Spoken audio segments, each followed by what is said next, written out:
There's a moment when everything you've built is gone. Not slowly, not gracefully, gone. The relationship, the identity, the version of yourself you thought would carry you through.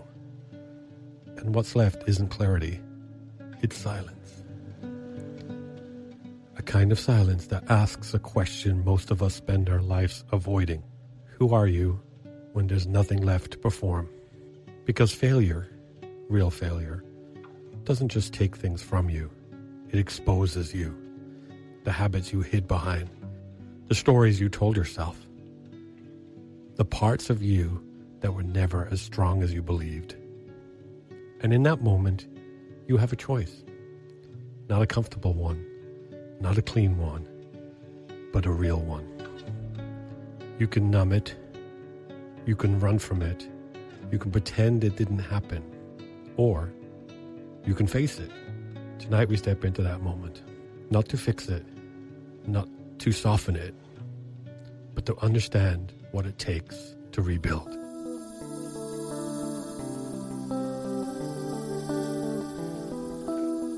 Welcome to Spirit Talk Show, Bedtime Stories for Grown-Ups. I'm Doyle, and tonight's conversation is not about avoiding failure. It's about what happens when failure finds you and stays. Josh Tomeoni, The Gospel of an Ex-Derelict. Fight, Fail, and Rebuild. A raw, unfiltered field manual for men who've blown up their lives and are trying to find their way back. After facing divorce, addiction, and the complete collapse of identity in his mid-30s, Josh rebuilt his life from the ground up, financially, spiritually, and emotionally. Not through theory, but through lived experience. A certified financial planner with nearly 2 decades of experience, and now a coach for men navigating reinvention. Josh speaks directly to reality many don't talk about openly. That high-performing men still fall. That success doesn't protect you from collapse. And the rebuilding isn't about fixing yourself, it's about facing yourself. His message is simple and not always comfortable. This isn't self-help. It's responsibility, it's honesty, it's doing the work when there's no version of your old life to return to. Tonight we talk about failure, about masculinity, about faith, and about what it really takes to rebuild life. Not from who you were, but who you are willing to become. Josh, hello. Hey, Doyle. Hey, how are you?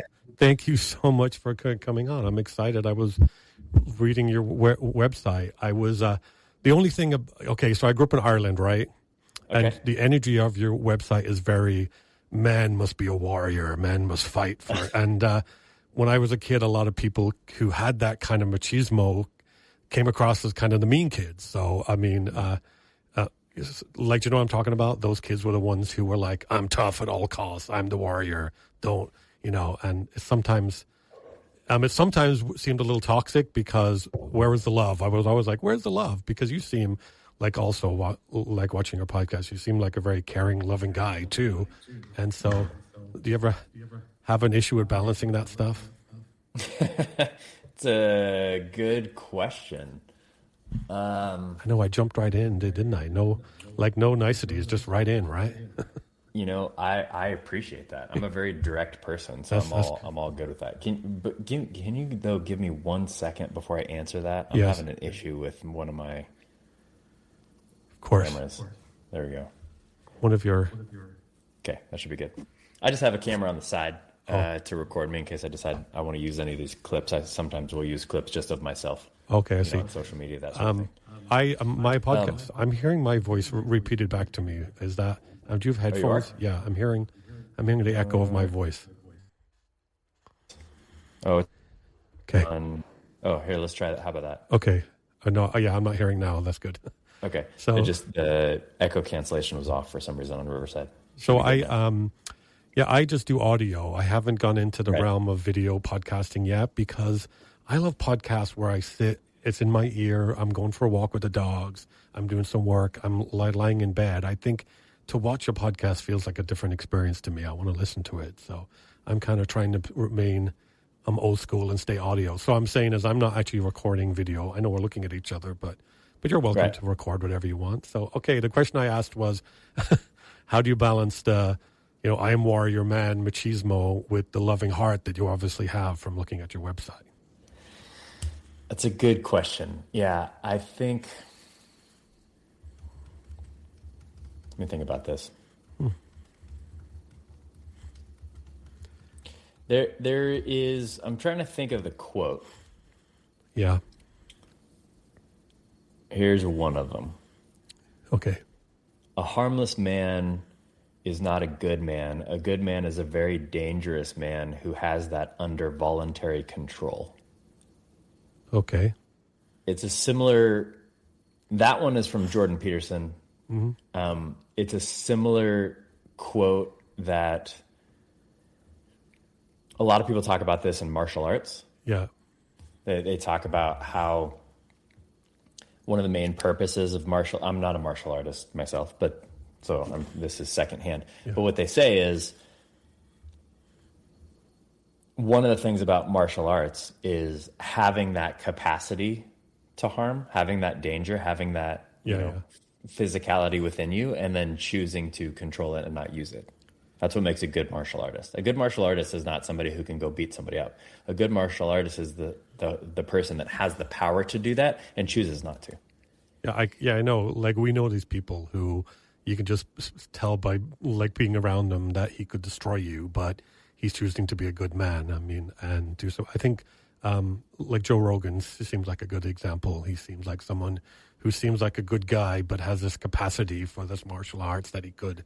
So I think that's agreed. I grew up in Ireland, machismo, boys must do sports and boys must be tough and boys must not cry. And that's why I thought like, okay, this person is going against the grain and talking about it in a different way. Kind of one of the reasons I wanted to record with you on April Fool's Day. I don't think yeah, it's a good day to record. Yeah, I don't think you're a fool. It's not going to come out today, but it'll come out. So, and we kind of have similar experiences in the fact that my life kind of fell apart about 7 years ago too. I went from having everything, the family, the white picket fence and all that stuff, and suddenly everything was gone like overnight. And it was a really dark place. So can you talk about the moment for when everything fell apart for you, and what did it feel like? What did it feel like in your own head? What did it feel like in my own head? Oh, that's a good question. Sure. Yeah. So, I mean, I would say that I'll give you the exact moment for sure. So the exact moment that I felt like my life was over. Yeah. I'll say it that way. Is I was in Vegas. Yeah. On a work trip. Not necessarily, the best place to not get in trouble, right? Yeah. And I got myself into some trouble. And like trouble, or you just kind of like brought a girl back to your room who was bad news, or you're talking about trouble? So at the time, I'll just tell you the story. Yeah. At the time I was married. Yeah. And I'd been married for a long time. I came from a very conservative Christian religious background. So the type where you get married a virgin and then you stay with that person forever. That was my idea of marriage at the time. Okay. And now I'm in my mid 30s. I had been in a toxic marriage for a very long time. I just didn't realize it. Yeah. I didn't realize that that's actually what was going on. I thought that, we had problems like anybody, but frankly, I thought we had a really good marriage. And it didn't really come out until I was on a business trip in Vegas, ended up going out with some friends. It was actually one of my friends' birthday that was there with us. We were in this mastermind group together. And I got extremely wasted and ended up just dancing with this random woman and kissing her in a bathroom stall. And that's where it ended. Thankfully, I didn't end up having sex with her or anything else. Yeah. By some higher power. I have no idea how that happened, to be honest. I just escaped the situation somehow. But it left me with an incredible amount of shame. I probably had about a year and a half of my life after that where I just thought I was the biggest piece of shit on the planet. Yeah. I really thought everything was my fault. I thought that I didn't see the fact that both of us contributed to the toxic marriage. I thought everything was my fault. But it was that exact moment when that occurred, and I went back to my hotel room, and I was literally in the shower, on the ground, crying, curled up like a little baby. And I'm the type of guy, to your point from our conversation earlier, I'm the type of guy that at that point in my life, I cried maybe once a year. Yeah. Right. Like it just didn't happen. I didn't do it a lot. I was very out of touch with a lot of my emotions, to be honest with you. Mm-hmm. And that was the dam that broke, if you will. And I realized, oh, my life's a mess. And I didn't really think it was a mess before that. And then it took years for me to figure out what that mess actually meant. Yeah. But that was the moment. Well, that was the moment. That was the moment where I realized there's something really wrong here. Yeah, the dam only broke because of the pressure behind it, not because of that thing, that moment, right? There was so when you, I know you've talked about identity collapse. So what exactly was stripped away from you, from who you were before, and what was left? It's a great question. My entire identity at that point was as a married man and a father. Mm-hmm. My entire identity was this good, solid, upstanding Christian citizen that was married with children. Yeah. Right? I was kind of living the typical suburban American dream. I had all the things. I had the nice house. I had the nice cars. I had all the kids in the best school district, all the things that you want, right? I was there too, yeah. That was where my identity was. My identity was, I would say, wrapped up in that even more than my occupation or my job, which it is for a lot of men. Yeah. It was really wrapped up in my family. I'm half Italian. I grew up in a very big Italian family, and with Italians especially, family is extremely important. That's all that matters. Yeah, right. Yeah. You've seen Irish too. mafia movies. Yeah, they're all accurate. And once that broke, like you said, it wasn't just that one incident. It was a lot of other things leading up to that. But once that broke, I didn't know who I was, and it took me a while to figure that out. Because I was like, look, if I'm not this kind of loving husband, family man, and even everything about that, I didn't lose my children, but I lost the relationship I had with my children. It changed dramatically, and everything else changed. Yeah, my friendships, my community, most of the people abandoned me. I got pitted as the villain with most people, sometimes rightly so, sometimes not. So when that occurred, it was like, who am I?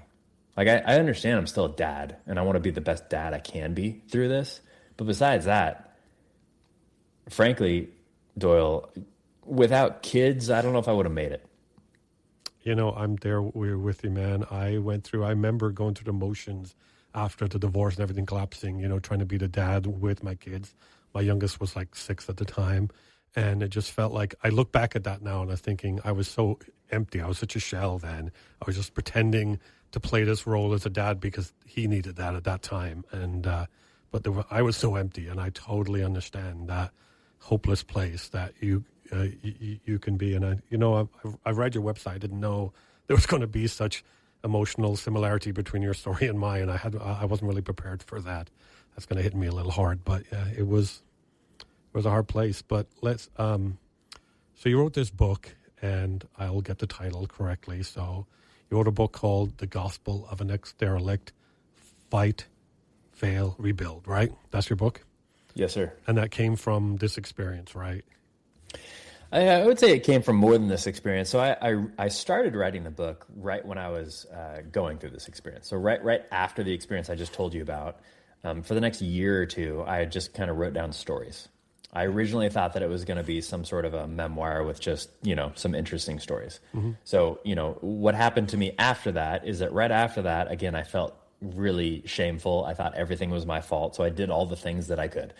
I went to all the different therapy, all the different coaching. I tried everything. I flew across the country. I got rid of stuff to deal with debt and everything. I mean, I literally did everything that I possibly could to try to save my marriage. That was my only goal at that point. Yeah. I didn't realize it was my only goal. I thought I was trying to help myself, but it really wasn't. It was really to save the marriage, which was really looking back on it now, kind of a codependent decision more than anything. I was trying everything that I could to try to keep what I thought was the best part of my life. Yeah. I tried to keep it all maintained, and that didn't work. So I started writing this book. Then I took years away from it, partly because I decided to go out and kind of become the crazy ex-divorce guy. I already told you a little bit about my history, so I was a pretty goody two-shoes up to this point. So I'd never really done anything. I was like, great, well, bring on the drugs, the sex, the women, the alcohol, the everything else. So I went through that period. That only lasted about a year. And then I got through that. And then I had this spiritual awakening, is what I call them, where there was just a moment. I remember it distinctly. There was a moment where I was tripping very hard on a certain substance that is not exactly legal. And I remember it was almost as if it was the voice of God, whether you believe in that or not. But it was just so apparent. It was like, is this what you're going to do with all of your pain and everything you went through? Is this what your life is going to become? And it just was a resounding no. That's not what this is. So as of that moment, I decided, oh, I can be missional with this. Maybe I can actually help guys that went through the same thing I went through. From that, after years of being on a break from the book, I actually finally decided to write it.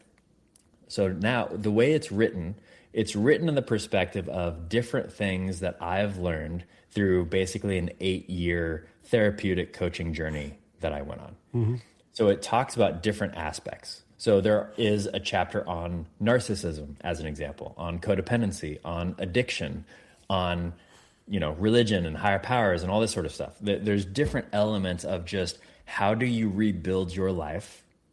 Because my goal now is to help men, specifically men that are high performing, that have been through divorce, rebuild their life and their wealth after divorce. Because that's what the coach that I didn't have. So that's the coach I became.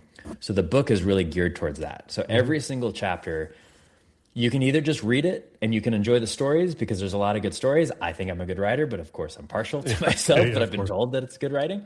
So it's entertaining. There's good stories. Every single chapter is short. And at the end of every single chapter, there's a couple of questions that you could get really deep on that just really kind of attack that piece of how do I think about this aspect of my identity? What does this aspect of my identity look like? Who is the real me? And how do I actually look at this in a real authentic way? So that's the idea behind the book, is that guys would actually go through it. Women can go through it as well, but that people would go through it and then they would really take the time to look at the questions, to do some self-reflection, to consider. Because frankly, if somebody spends $20 and goes through the book, I will save them 6 figures of therapy bills. If they do what the book is. Wow. If they did what it did, all they have to do is just answer the questions. Yeah. That's it.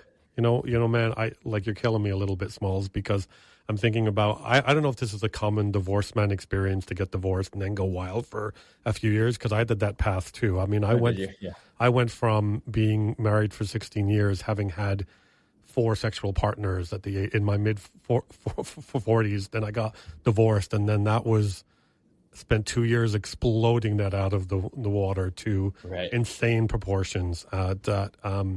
Is that the common path that divorced guys do? Is that common, or is it a certain kind of high-performing guys? It's relatively common. It's not like every guy does this. I think part of it depends on your history and what you've done in the past.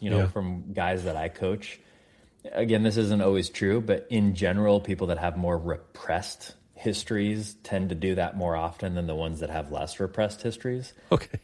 I coach plenty of guys that did a lot of that stuff in their 20s. So they don't really feel the need necessarily to go back and do it again. It seems like it's more likely to occur with the people that didn't do that in their 20s. Well, I mean, I didn't hate it, but I mean, there was something not healthy about it too. So you speak about masculinity in a very direct way in your book. So what do you think the modern men are getting wrong about what it means to be a man?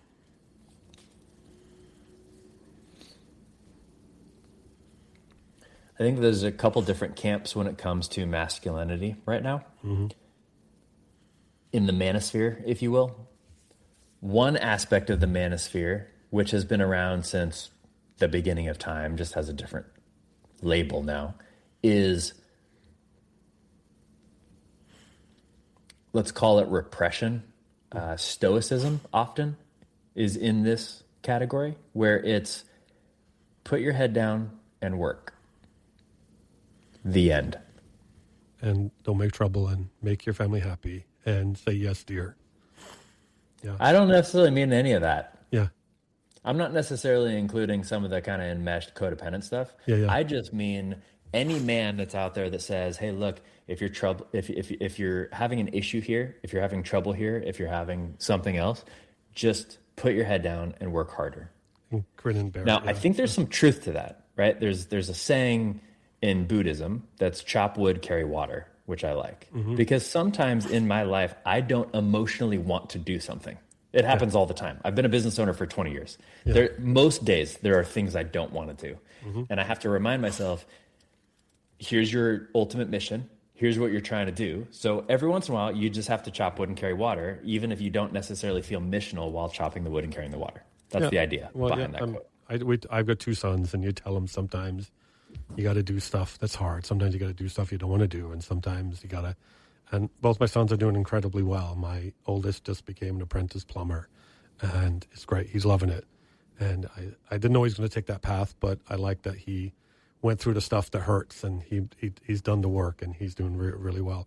So I think that's great. Yeah. What I see though on this side of things is it's just kind of that man up attitude, right? Yeah. Like just man up. Just become a man. Just be a man. Like men don't cry. Men don't deal with this stuff. Men don't go to therapy. Men don't, just like go do stuff, right? I think one of the best examples that we have of that are guys like David Goggins, as an example. Just go do more.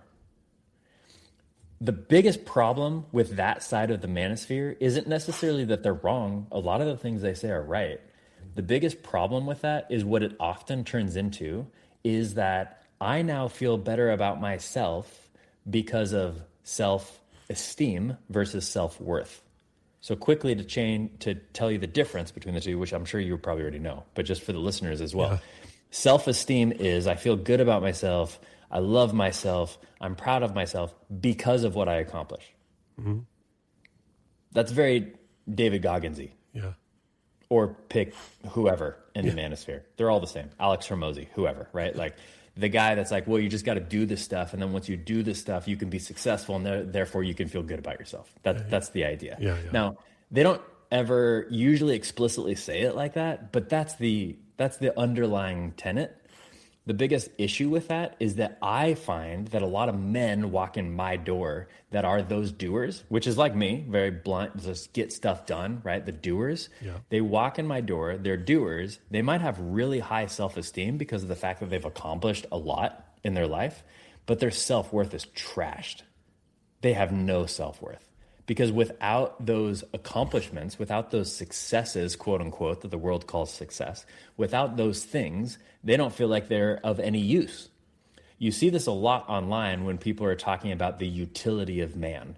There's a lot of people that post a lot about, hey, if a man doesn't have utility, he's worthless in society. That is completely a self-esteem conversation, not a self-worth conversation. Does that make sense? Yeah. So I think that's one side. The other side, I think, can go too far on the other realm.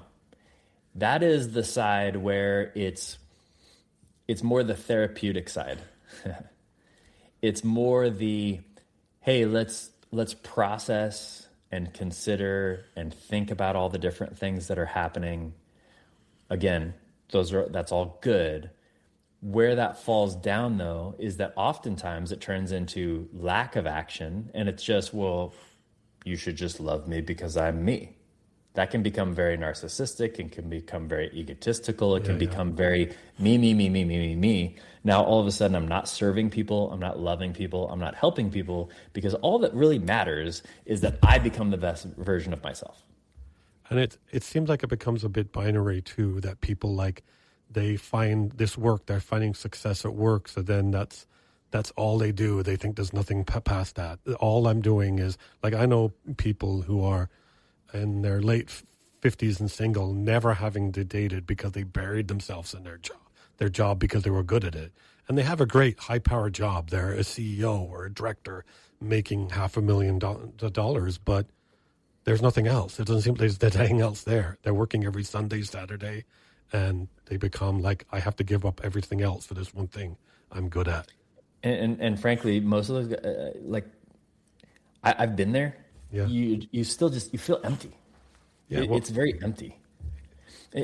There's not a lot, I think, going back to your question originally about being a masculine man in today's world, there's not a lot that is encouraging men to try to find and become the most authentic version of themselves, whatever that true identity is inside of them, that has nothing to do with what they do, has nothing to do with who their family is, has nothing to do with how they've set up their life. It purely has to do with, here's me, here's my morals, here's my beliefs, here's who I am, and I live that out today.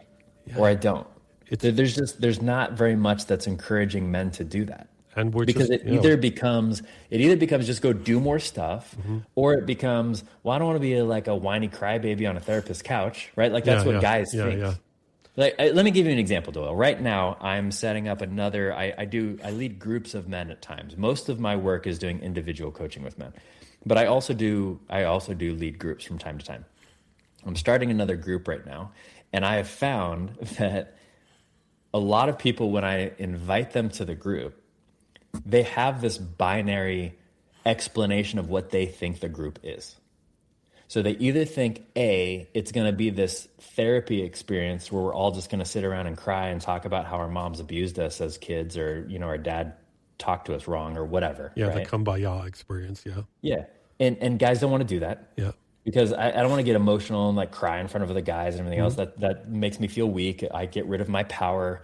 I don't have control over that. That just, like, unless my life is in a complete shambles and I know it's in a complete shambles, I don't want to do that. Or there's the other side that are just expecting it to be, again, another self-esteem thing where we're just going to check off a list, or we're just going to go do stuff. And then the more that we do stuff, the more we are capable of being actual men.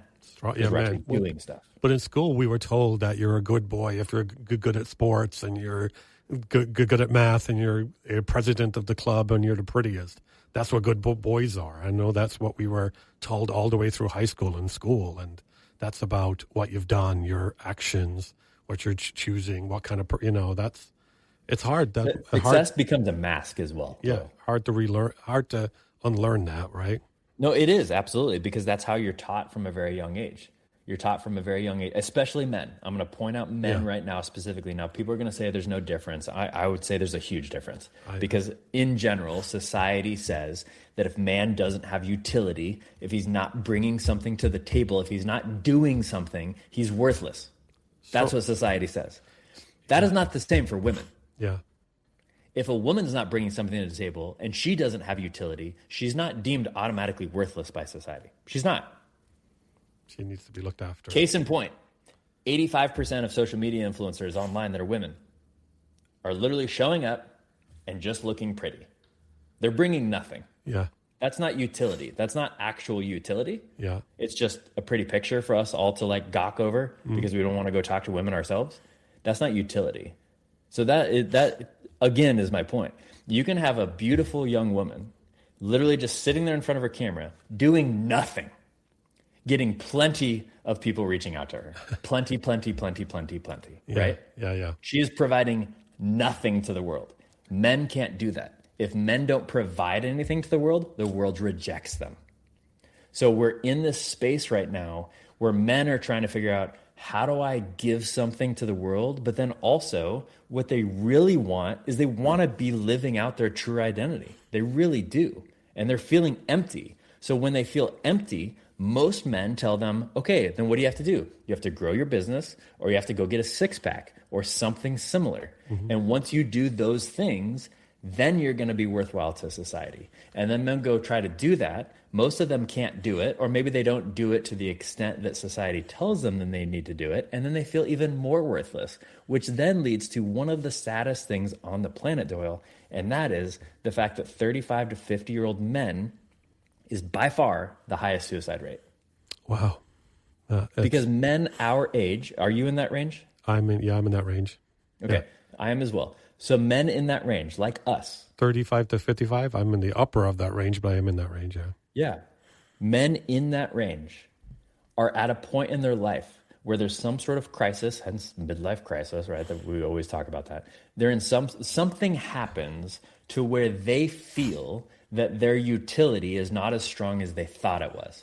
So now all of a sudden, if my utility is not strong enough, if I'm not producing enough to be considered worthwhile to society, so why am I here? They choose to Might as well end it. They choose to isolate rather than reaching out, and the isolation just costs them so much. And, for sure, because they don't know how to reach out. Because they think if they reach out to a guy like me or some other coach that helps them, they think that they're going to have to sit on some couch and deal with stuff they don't want to deal with. They think they're going to have to go into some group and get vulnerable. And we have a whole society telling us as men to become vulnerable, which is terrible advice. So my ADHD brain got fixated on the fact that how old did you think I was? If you asked me if I was between 35 and 55 range, I just assumed you were in that range. Okay, sorry, but you asked me. I said, how old do you think I am? I don't think he thinks I'm under 35. So he thinks I do not think that you're under 35. I do not think you're older than 55. That's old AF is what you thought. Oh my God. So wow. So So going back to this is where to me it's really sad because these men are feeling empty. They don't know how to reach out. So what they choose to do is they choose to, again, try to get more utility in their life. They try to have more success. They try to make more money. They try to have a better business. They try to have a better looking girlfriend.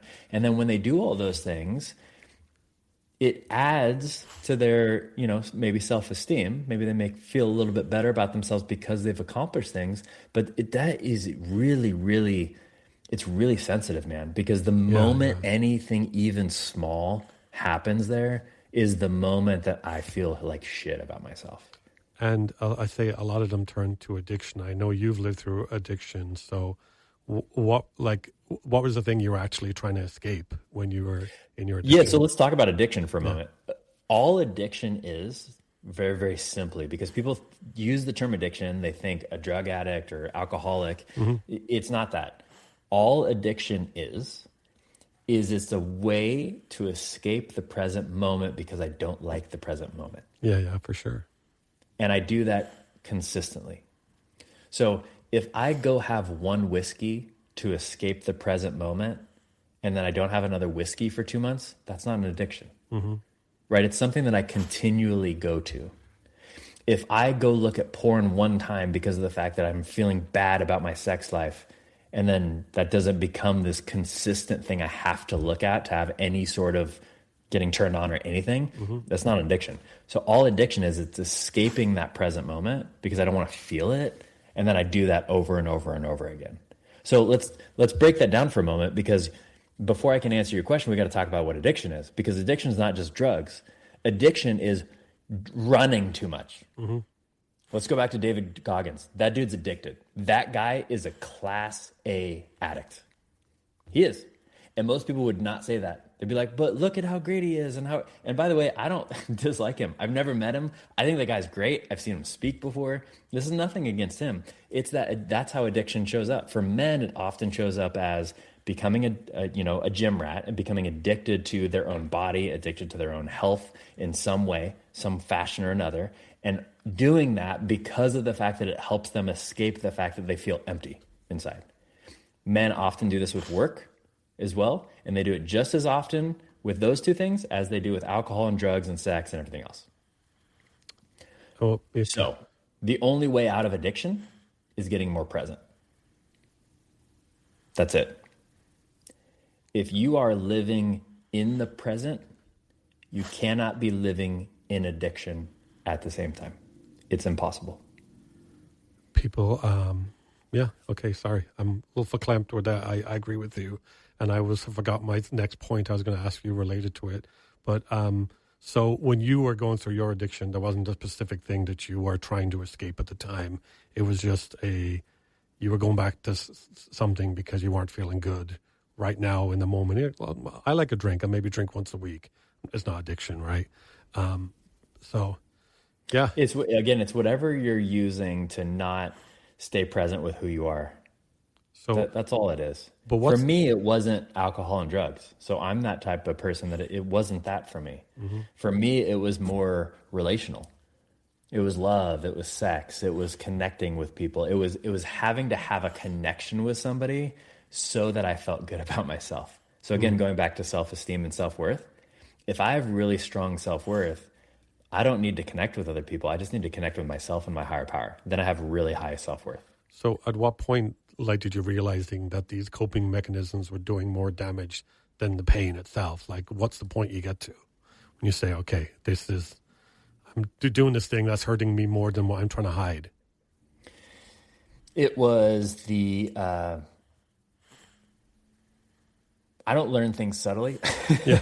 So big things had to happen in my life. I had to get divorced. I had to lose a business. I had to have financial failures. I had to lose a big piece of my friend group. Like, there were several things that happened in my life where I had to have something really big happen to where I realized, this isn't working. Mm-hmm. Because for whatever reason, I just lost 4 friendships. Well, there's a common denominator there. It's probably not my friends at that point. It's probably me. Right? Yeah. I mean, I went through the same thing, a divorce, and then 4 months after my divorce, my best friend, one of my 3 friends, pretty much broke up with me too. And I was like, that was a hard time, because I'm sure it was because of me. Brother, that's brutal. It was hard. I was probably needy at the time, and there's 2 people at the time that I was probably too needy, and I wanted someone to talk to. So it's hard. You lose your wife, your kids, and then my kids stayed in my life, of course, like you, but it was different. Of course, it was very different, hard. But then my best friend broke up with me, and then that the time when I started to really need to reinvent myself. And so in your work, you call I was reading about something called a spiritual knife fight, and what does that mean in real terms? Yeah. Well, I'll go back to just the title of my book. The title of my book is The Gospel of an Ex-Derelict, which most people have no idea what that means. So I'll break it down.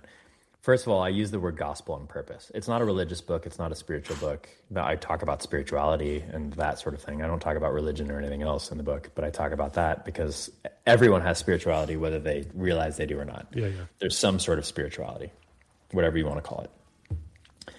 And a derelict is somebody that's been cast aside, thrown aside, just put aside by society. It's that homeless man on the street that no one wants to talk to. It's that building that's falling down. It's that ship that's wrecked out in the middle of the ocean.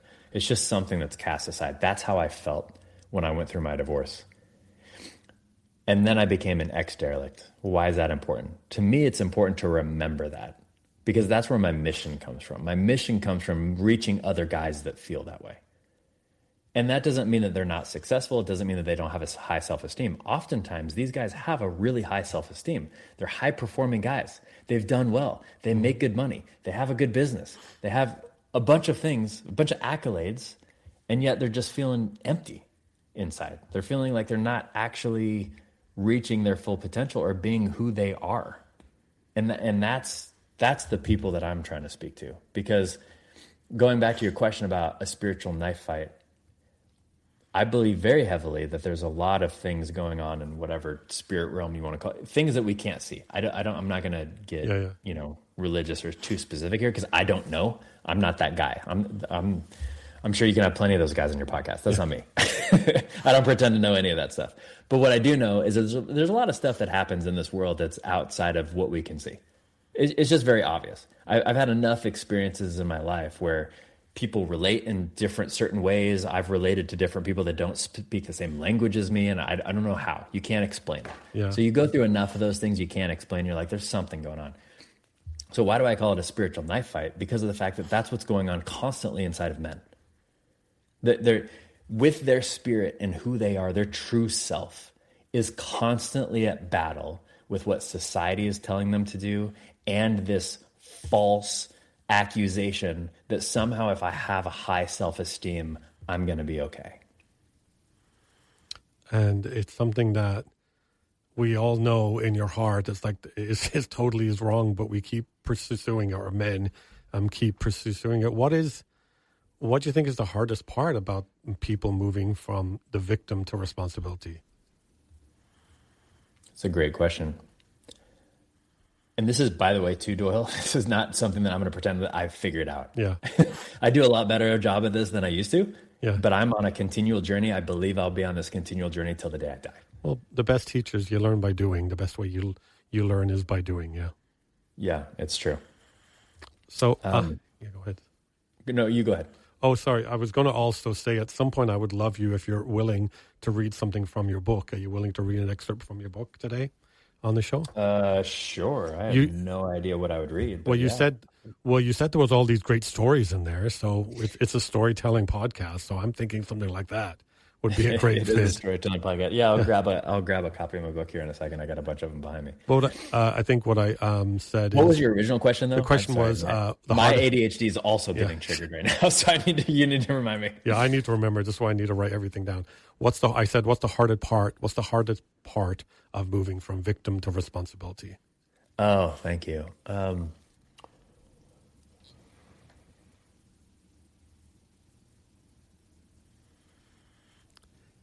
So I think it's similar to the hardest part about discipline.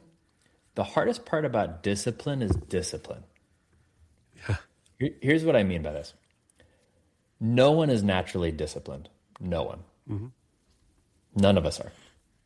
The most highly disciplined people that you'll ever meet are the ones that just chose to be highly disciplined. Mm-hmm. And they chose to do that regardless of their feelings. I remember I had a coach actually say this to me once, years ago. He said, the best way to be disciplined is to be disciplined. I was like, What the hell does that mean? He said, it's the chop wood, carry water thing. Yeah, you have Just do it. If you want to be disciplined, then you should try being disciplined. Yeah. Yeah. just do it regardless of how you feel about it. Like if you say that you are a disciplined person, then be disciplined. Yeah. If you say that you really want to release that extra weight and you know exactly how to do it through diet and exercise, and then you put together a diet and exercise plan, the hard part's not putting together a diet and exercise plan. That's easy. You can do that in 30 seconds on AI. Yeah. That part's super, extremely easy. You do not have to pay anybody to do that. Don't pay a coach to do that. You don't have to do anything. The reason people spend so much money on coaches is because they don't do it. And Because they need somebody there to help them, They want to the help quick them fix, be too. accountable, to actually give them some sort of, you have to have a strong vision of where you want to go in order to do that, right? Well, like TV and movies, the last 50 years have taught us that this magical moment happens, and that's your realization, the blue sky open moment. I think That's a really good point, Doyle. Everybody, we all are looking for some sort of magic pill. That's why magic pill movies are always so extremely attractive to us. this Because we want a magic pill. That's why more people take Ozempic than do diet and exercise.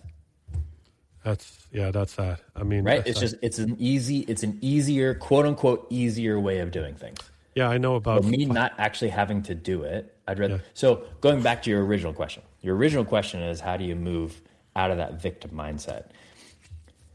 The way to do it is not to become vulnerable. I'm going to go back to a comment that I made previously in this podcast. And what I said is that a lot of society is telling men specifically to be vulnerable right now. Now, most people haven't thought about why they don't like that. Most men that I talk to, if I ask them if they want to be vulnerable, the answer is no. But they don't know why. Let me tell you why.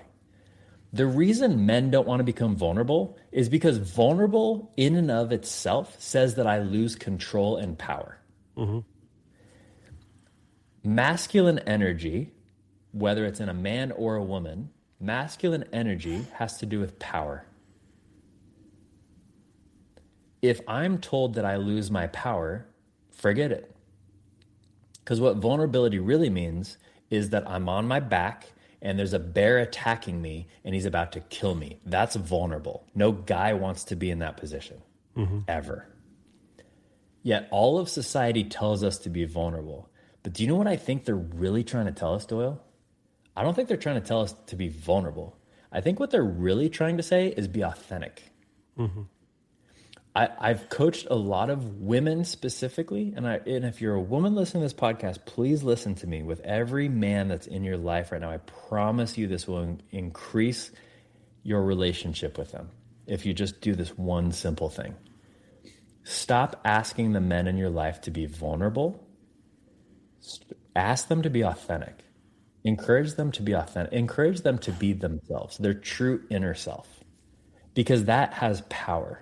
So going back to your question about victims, victims are vulnerable. If I'm a victim, somebody is going to hurt me. I'm vulnerable. If I'm not a victim, I'm not vulnerable. If I'm authentic and I'm being truly myself, that comes with power. That comes with control. That is something that I can control. There's very little in this life that we can control, as you know, Doyle. Yeah, yeah. One of the things I can control is how I present myself to the world. That's one of the only things that I can control. So, right? Yeah, for sure. What it makes me think about is I 100% agree with you. And I 100% agree with you. I want to be authentic in everything. But also, what's authentic? What does that look like? What is authentic? Like, how do I can't go magic pill, be authentic, because I don't know what it is, right? Is authentic being honest about everything, about what I feel? Is authentic about, like, being the true me? Who's he? Where does men actually begin to find that? So good question. It's one of the very first things that I do when I coach guys is to try to help them figure out who their authentic self is. Yeah. Because that piece is different. But it's very, very simple. Just who are you? What do you like? Who are you? What are your morals? What are your beliefs? What is your mission in life? Yeah. What is your vision? If all of the things that society deem are important disappear tomorrow, what's important to you? That's who you are. So let's say that for myself, the worst thing possible that could happen to me is that I could lose my kids. Yeah. That's just by far the worst thing that could happen to me. I'd rather stuff happen to myself or anybody else that I know before it happened to my children, right? Yeah. So besides losing my children, I was thinking about this week. If I lost everything that I deemed important and valuable in my life right now, besides my kids, I'm not talking about people dying. If I lost everything else, what would be important to me? And I think that is where guys should start. Because it becomes less about stuff. It becomes less about success and what they've accomplished. It becomes more about what would be important to you. Think about it this way. If you're on a deserted island by yourself, what's important to you? I couldn't help thinking of this is why the zombie movie genre is so important, is so popular, because men always think about, if the zombie apocalypse broke out now, what would I do? What would be important to me right now?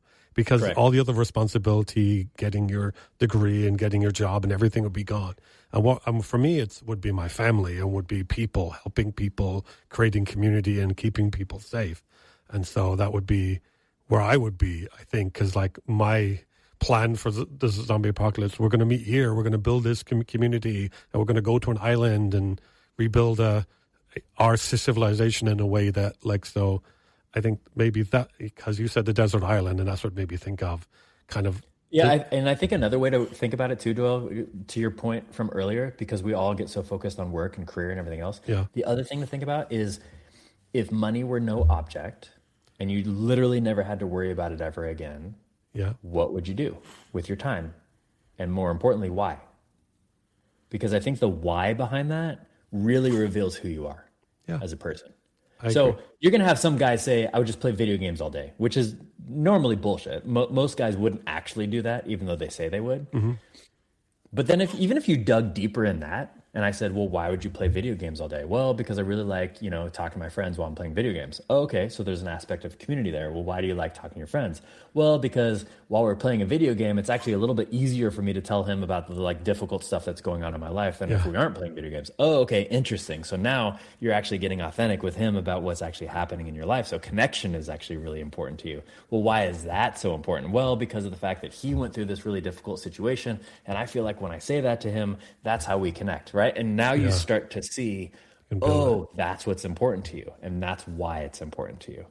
It made me. So I think any of those exercises are a good way of starting to figure out, well, who am I and what's actually important to me. It made me think about, I don't know if you have sons, but I have two sons, and I learned very quickly that the best way to talk to them and get in touch with them was by doing something, by fishing, by hiking, by biking. Generally and true with men, by the way. Like this, there's a lot of us middle-aged white guys that are doing podcasts. Yeah.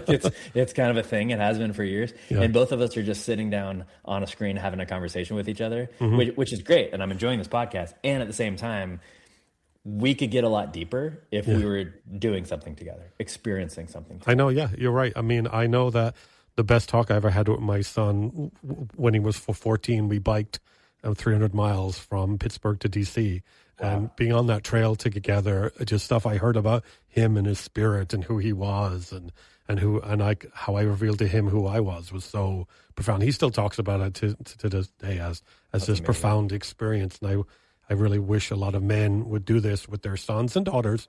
Just get out there and because I look at my 14-year-old at school, and so many of his parents, the kids don't even know their father.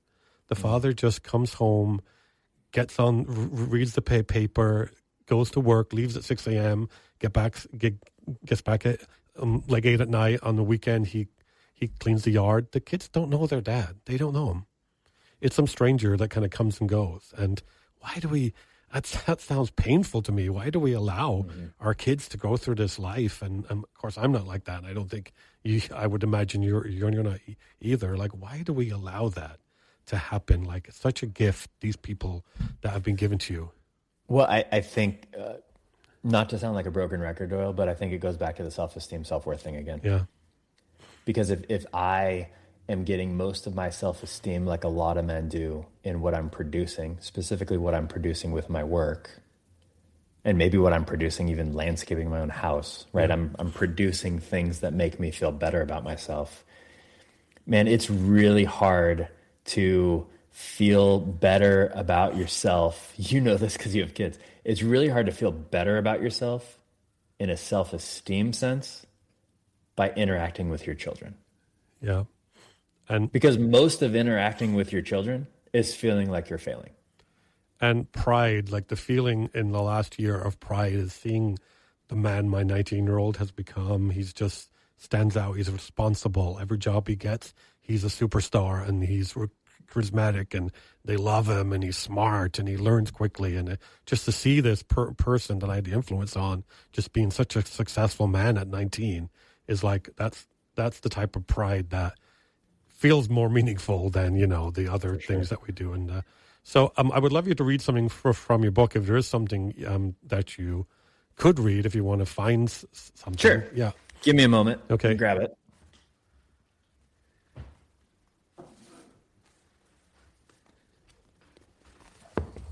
Oh, do you have a stand-up desk? Is that what you're sitting on, or is it? It is, yeah. It's a high desk. Cool. I'm trying to think. I'm not standing up right now. I'm sitting. This is actually one of the first times I've sat. I had knee surgery a week and a half ago, so I tried to finally come to my desk today. This is the first day I've been here.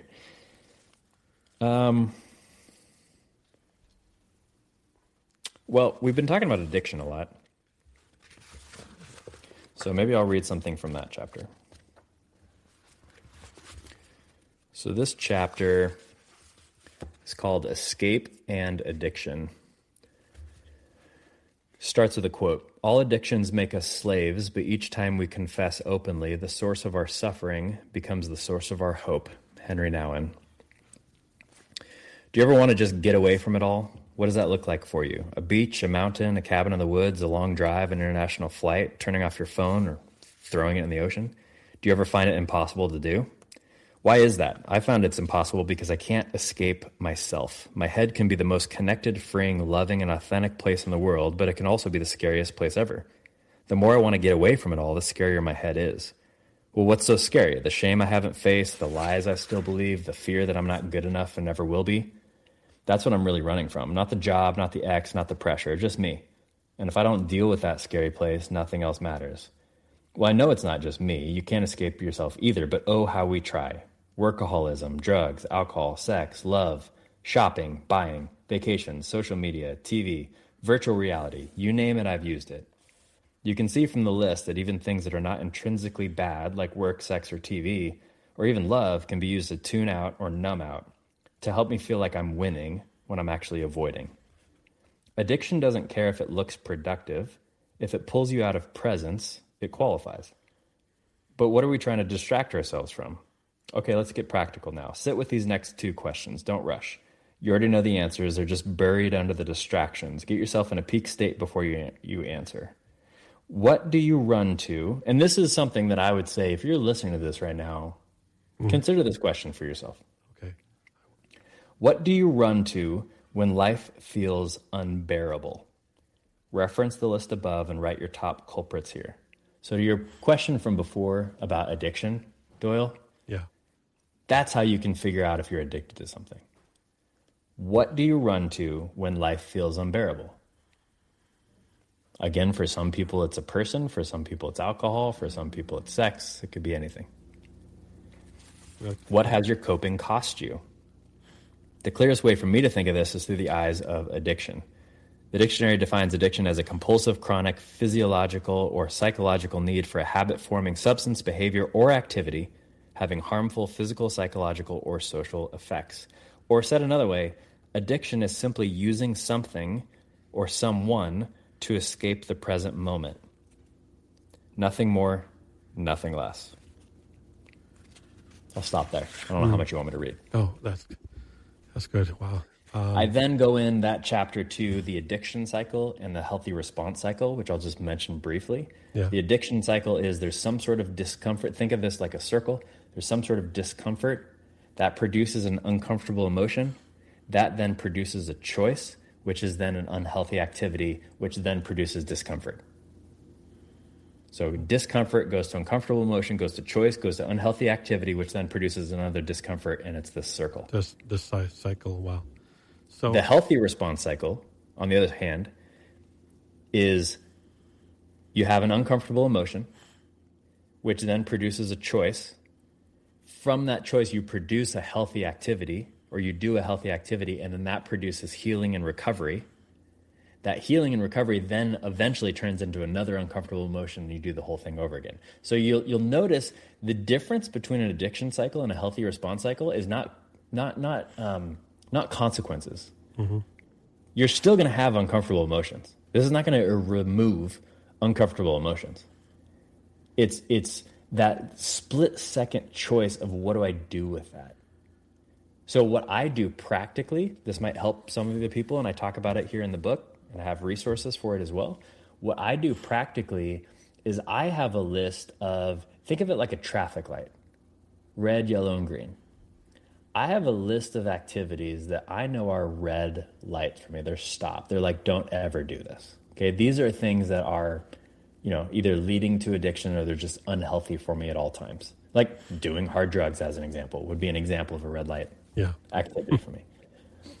Green light activities are things that always in that choice moment, I know if I do that green light activity, 100% of the time, I'm going to be able to pull myself out of that cycle.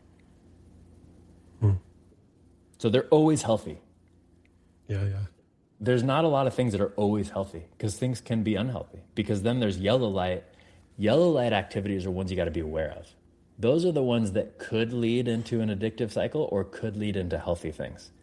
So an example of a yellow light activity probably would be sex. Mm-hmm. Depending on who you're doing it with, how you're doing it, etc., it could be a very healthy activity. It could be a very unhealthy activity, right? Mm-hmm. Food, same thing. Mm-hmm. Yeah. It could be very healthy. It could be very unhealthy. Exercise, same thing. It could be very healthy. It could be very unhealthy, right? So for me, it's really helpful for me just to actually have a list specifically of those green activities so that I know the moment I feel that uncomfortable emotion, I can trigger my brain to say, hey, do something on the list. And for me, that's things like, do a couple jumping jacks, fall down and do a couple push-ups, move your body in some way, go for some sort of walk, call a friend. That's great. Things that are always going to be healthy for me. That's great. The question I was going to ask is if a man has where should they begin? So it seems like you've answered that. But if I think of the people who are listening, and lots of people think they've gone too far. They're too far gone. So why are they wrong? Oh, great question, Doyle.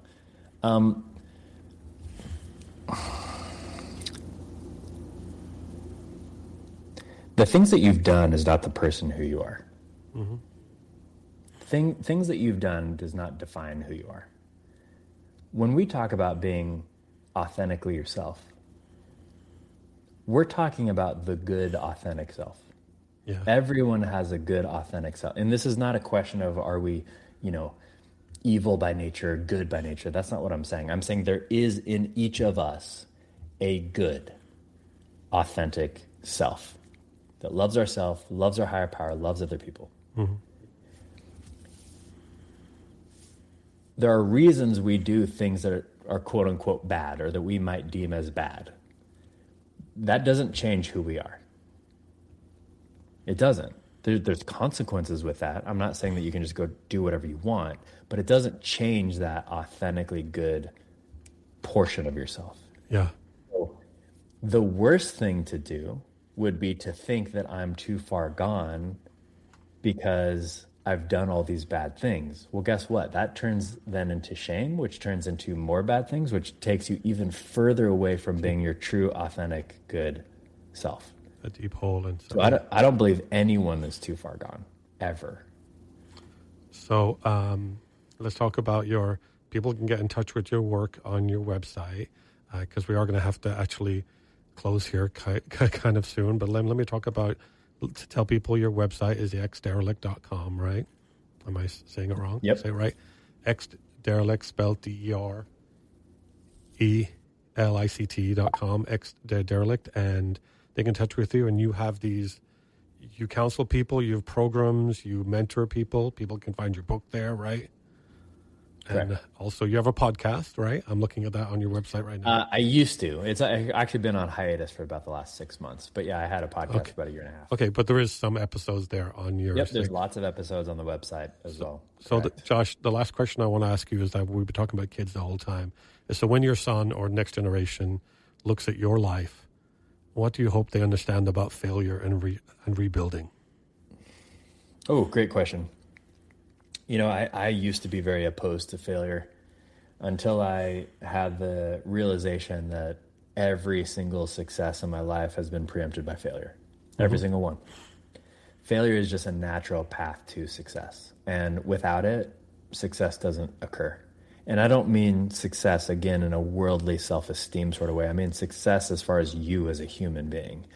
I would not be the same man I was today if it wasn't for all the quote unquote failures I went through, when the business failed, when the marriage failed, when my finances failed, when my relationships failed. If those hadn't occurred, I would not be the man speaking to you with anything to give. Yeah. I mean, I think the only thing that makes me a little bit nervous is I'm doing really well right now and everything's going well. The podcast's doing well. My work's going well. And sometimes I get this feeling of like, oh, the shoe's going to drop any second, right? The failure is going to start coming. We get into this mode that just because I'm doing well, I should expect something dramatic to happen in the near future for it all to flop on its face, right? And I think that comes from probably anxiety and stuff. And I don't want to get into let me help you with that, Doyle. Yeah. I think this might help you a little bit. I think what would be helpful is if we talk about what the definition of failure is. So if you look up the definition of failure, the second definition that you'll find says something to the effect of the omission of expected or required action. Okay, I'll say that one more time. All failure is the omission of expected or required action. So what does that mean? It means that there was some sort of action that was expected or needed in a certain situation that did not occur. So by that definition, if I walk across the room and I trip and I stub my toe, that is a failure. The reason we're so scared of failure is because when we hear failure, we think we are a failure. It becomes an identity. It becomes, hey, I'm just going to feel a bunch of shame because I suck. That's not what failure is. Failure is just saying something was expected that didn't happen. Well, by that definition, I fail and you fail and everybody fails every single frickin' day. Well, yeah, of course. Every single day.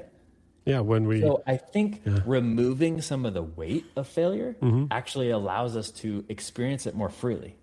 Yeah, because if I realize that I actually fail every single day, then the word's not scary to me anymore. It's not that big of a deal. It's just something that happens.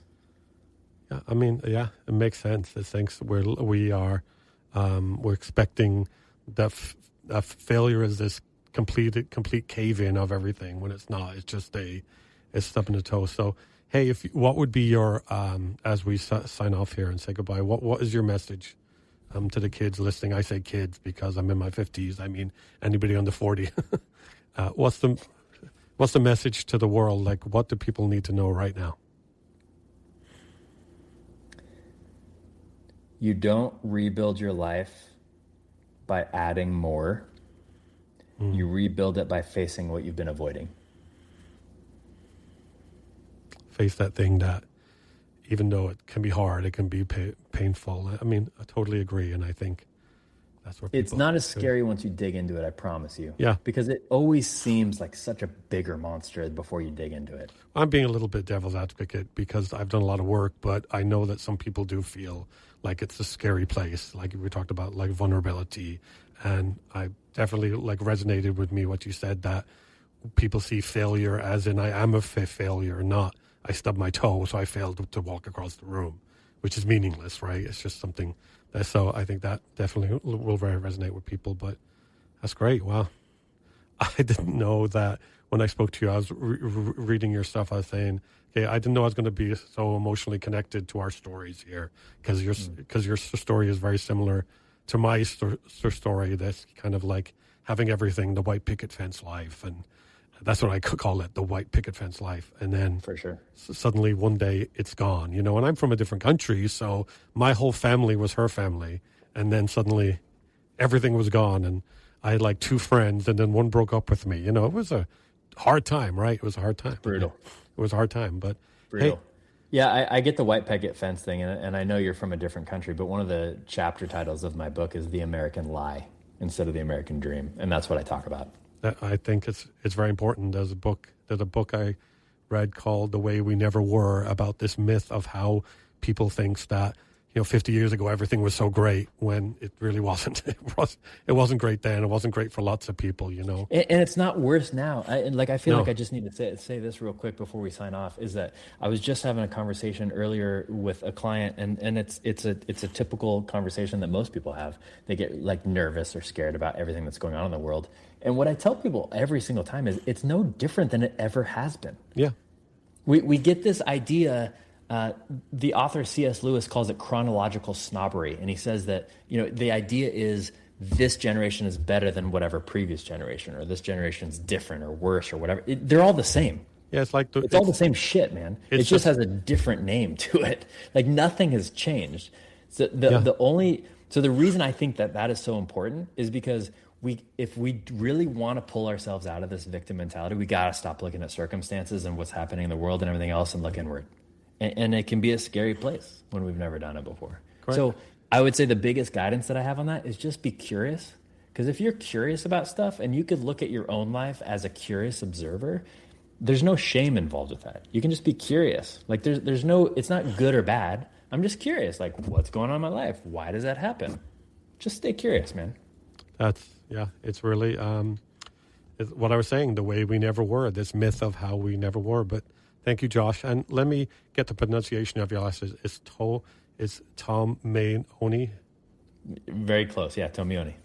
Okay, I think because I have a stutter, so I think I stuttered in the middle of it, is Tomeoni. That's how you say it? Tomeoni, yep. Tomeoni, great. Well, thank you so much. This was cool. I want to continue this conversation. Let's find a time to get you back on. We can talk about it. Are you releasing any more books in the future? Any more books? I am. There's nothing that's getting published currently. Yeah. I have this book. I also have a book that's written more towards people going through divorce, if that's something that they're dealing with. Those are the only 2 books right now. But I plan on this basically being a series because there's a lot of stuff I didn't talk about that I want to talk about in the next one. So that's great. Within the next couple of years. Well, thank you so much. It was a pleasure. I didn't know this was going to resonate with me so much personally, but I appreciate you, and I will definitely get in touch and talk about the next steps. And let's keep talking. Let's keep this conversation going. Thank you so much for having me, Doyle. It was a real pleasure. Okay. Thank you. Thank you, Josh. And maybe that's the part we don't talk about enough. Losing everything doesn't mean your life is over. Sometimes it means everything false has finally burnt away, and what's left is something you can actually build from. Not perfectly, not quickly, but honestly. So if you're standing in that place tonight, in the quiet, in the wreckage, in the not knowing, you're not finished. You're just at the beginning of something real. This is Doyle. I'm here with Howie, and this has been Spirit Talk Show Bedtime Stories for Grown-Ups. Now go make a story worth telling. Good night.